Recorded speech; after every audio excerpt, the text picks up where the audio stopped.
Hi hello வணக்கம் and welcome to box office. ஒவ்வொரு வீக்கும் release ஆகக்கூடிய படங்களுடைய குயிக் ரிவ்யூ பார்க்கக்கூடியதான் நம்மளுடைய பாக்ஸ் ஆஃபீஸ்.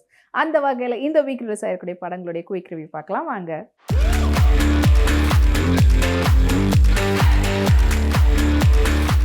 இப்போ நம்மளுடைய பாக்ஸ் ஆஃபீஸில் நம்ம பார்க்க போகிற திரைப்படம் கிங்ஸ்டன்.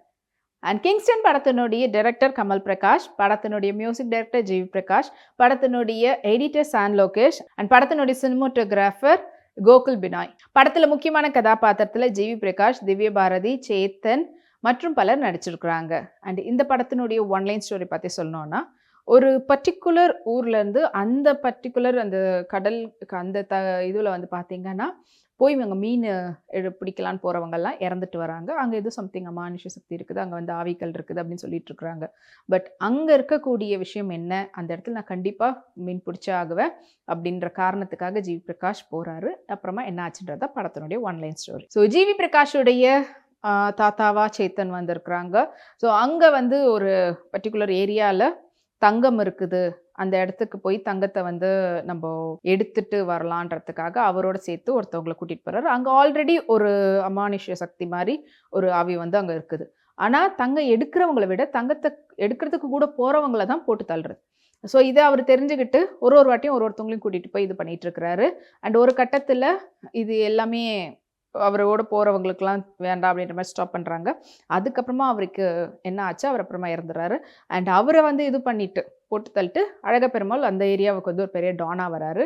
அண்ட் அவர்கிட்ட ஒரு வேலையாளாக தான் ஜிவி பிரகாஷ் வேலை பார்க்குறாரு. ஆனால் ஜிவி பிரகாஷ்க்கு சொந்தமாக போட் வாங்கி அவர் அது மீன் பிடிக்க போகணும் அப்படின்ற ஆசை இருக்குது. அண்ட் அதுக்காக அவர் நிறைய சம்பாதிச்சு காசு பார்த்து தானே போட் வாங்க முடியும்னு ட்ரை பண்ணுறாரு. அண்ட் இந்த இடத்துல யார் போனாலுமே அவங்களுக்கு வேறு யார் அதுக்கப்புறம் கொஞ்ச நாள் கழிச்சு யார் மீன் பிடிக்க போனாலும் அந்த இடத்துல வந்து இறந்துடுறாங்க. அதை எப்படி வந்து கண்ட்ரோல் பண்ணுறது, மீன் அது என்ன பண்ணுறதுன்னு தெரிஞ்சுக்கிட்டு ஸோ அதுக்காக ஜிவி பிரகாஷ் போகிறாரு. போனதுக்கப்புறமா ஓகே இது தாத்தாவோட இதுக்கப்புறமா அவர் என்ன பண்ணுறாரு, ஜிவி பிரகாஷ் வந்து உயிரோட வந்தாரா வரலையா, இல்லைனா அதுக்கப்புறமா என்ன நடந்தது, ஒரு ஹாரர் த்ரில்லராக கொடுத்துருக்கக்கூடிய படம் தான் இந்த கிங்ஸ்டன். அண்ட் இந்த படத்தினுடைய முக்கியமான ஒரு பிளே வந்து கடல் சார்ந்திருக்கக்கூடிய லொக்கேஷன் வந்து ரொம்ப அழகாக காட்டியிருக்கிறாங்க படத்தினுடைய சினிமோட்டோகிராஃபர் கோகுல் பினாய். படத்துக்கு ஜிவி பிரகாஷை இசையமைச்சிருக்கிறாரு. அதுவும் வந்து ரொம்ப அழகாக நம்மளுக்கு அந்த ஃபீலை கனெக்ட் பண்ணுற விதத்தில் கொடுத்துருக்கிறாரு. அண்ட் சான் லோகேஷ் அவருடைய வேலையை கரெக்டாக பண்ணியிருக்காரு.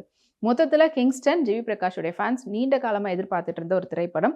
ஏன்னா ஜிவி பிரகாஷ் அண்ட் திவ்ய பாரதியோடைய காம்போவில் ஹிட்டாக கொடுத்த ஒரு படம் வந்ததுக்கப்புறமா மறுபடியும் இவங்க 2 பேர் சேர்ந்து நடிக்கிறாங்கன்னும் போது இது எப்படிப்பட்ட ஒரு கதையாக இருக்கும்ன்ற எதிர்பார்ப்போடு இருந்தாங்க. ஸோ இதில் வந்து மீனவர் அண்டு அந்த கடல் சார்ந்து இருக்கக்கூடியவங்களுக்கு இருக்கக்கூடிய வாழ்க்கையும் காட்டி ப்ளஸ் அதோட ஒரு ஹாரர் கடலுக்கு கீழே இருக்கும்போது என்ன ஆகும்ன்றத மாதிரியான ஒரு கதையை சொல்லியிருக்கக்கூடிய படமாக அமைஞ்சிருக்குது. ஸோ இந்த வாரம் இந்த படம் ரிலீஸ் ஆகிருக்கு, தியேட்டரில் போய் பாருங்கள்.